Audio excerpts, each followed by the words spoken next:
Good morning, it's James. I do hope and pray this message finds you and your loved ones peaceful, thriving, and well. So we're going to have a chat today, and we're going to have a heart-to-heart about what is happening across the planet and what is being referred to by researchers and experts in the space of mental and emotional well-being and mental health, this thing called the hijacked amygdala. You've probably heard of the amygdala. It's our center of fear and safety and protection. One of the oldest regions in our entire brain, been around since the beginning of us. And yes, way back then, it was one of the most important parts because there was imminent danger every single moment of people's lives. Life was on the line, literally, all the time. So that amygdala had to be extra big, extra sensitive, just extra. You can only imagine, right? You wake up and, oh, am I going to starve to death? Is there going to be a woolly mammoth, a saber-toothed tiger, somebody from another whatever? So that part of our brain was there for a reason, and it aided in our survival. Well, research is sharing today that that part of our brain is having a bit of a renaissance due to what's happening in the world. And it's happening because of all the ways that we are seeing and feeling and experiencing just all the challenges, the dark challenges, the stuff that's happening all around us, all across the planet. And our brain, this part of the amygdala, is just getting an opportunity to be heightened, to protect us. But unfortunately, it's overzealous in that protection because, and I say this with the most respect and compassion and empathy that I can, that most of us aren't in a life and death situation every single day, although there are many people across the planet who are. But most of us here in this country and in most countries across the planet, most people do not face that every single day. But because of media and because of the exposure that we have to all these things that are happening in places where it's life and death, where it's life on the edge, where there's hate and awful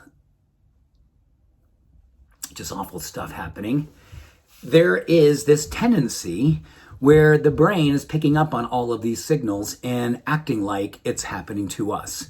Even though it is happening to us, and I believe as empaths, and I would safe to say that the vast majority of this community, and I like to think that most of the planet has empathic tendencies, but certainly in this community, there's a lot of empaths. We've shared that together. And because we tend to feel so much of what's happening around us, inside of us, we're taking this on. So I want to share with you a couple of things that we need to be mindful of. We need to be very conscious and compassionate towards ourselves with. And that is just looking out for how it is that we allow the amygdala to run away.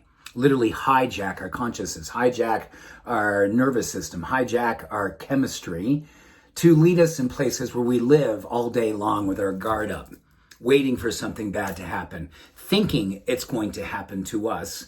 And even though I know it's happening to us in terms of what's happening psychologically, emotionally, and mentally to us, and even physically to a certain degree, we have to find ways to remain vigilant, but not hyper-vigilant. We have to remain in a place where we are protecting ourselves, but not holding up a shield all day long. And it's a very, very gentle and sensitive balance, isn't it? So the parasympathetic nervous system, which is our center of peace and balance and equanimity, helps to keep us out of inflammatory spaces that happen to us mentally and emotionally and physically. It really, really needs to have the vagus nerve engaged right now. And there's three things that we can do to do that. Number one, it's about breathing. It's simply just making sure throughout the day you do a check-in and make sure that you haven't migrated to the top and you're doing shallow breathing, which is a tendency when we're scared, we're frightened, we're wondering whether or not something bad is going to happen. We tend to go into shallow breathing. That reinforces stress, that gets the amygdala engaged. And yes, sympathetic dominance of the nervous system takes over. So that's one thing we can do. Number two, the thing that I love to see more and more is the research on just simple meditation and mindfulness practices. Just being present. Like, I find that doing simple things such as when I do the dishes, when I'm vacuuming, when I'm folding clothes, stuff that you can easily just kind of space out, don't space out. Literally engage yourself and you will help your parasympathetic, you'll help your stress, you'll help your amygdala, you're going to engage self-efficacy, and it gives you a sense of peace and positivity and possibility. simply being mindful. And the third thing is really, really important. It's just like giving yourself a timeout. Simply knowing that if you have a tendency towards looking at media mindlessly, or even, if you will, engaging in it purposefully, there's only so much that we can take. There's only so much we can integrate. And right now, the pace of which the bad stuff is coming in has never been greater. I mean, we just came, I always want to say we just came out of the pandemic.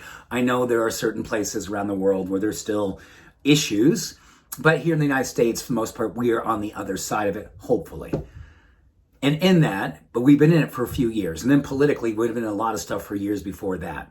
So we've already been humming up here for a long time. And now you bring in the situation in the Ukraine. You bring in the situation with so many other pieces to the puzzle that we're seeing around the planet. And we are in absolute overwhelm. Do yourself a favor and take a media fast whenever and many times as you need to. I am media fasting for days at a time. Literally, I come in here, give my little piece to the treehouse, get the opportunity to exchange love and energy with you, and then boom, I'm out of digitals for the whole day, and I don't do it again until tomorrow morning. And it's part of my self-defense, it's part of my self-love, it's part of my self-healing, and it's absolutely part of my self-compassion practice. So if all of this is kind of going, oh my goodness, that's me, that's what I need to do, step back, take one moment and say, this is the commitment I'm making. This is how I'm going to stand up for my heart, my mind, my soul, and I'm going to move forward with more peace and grace.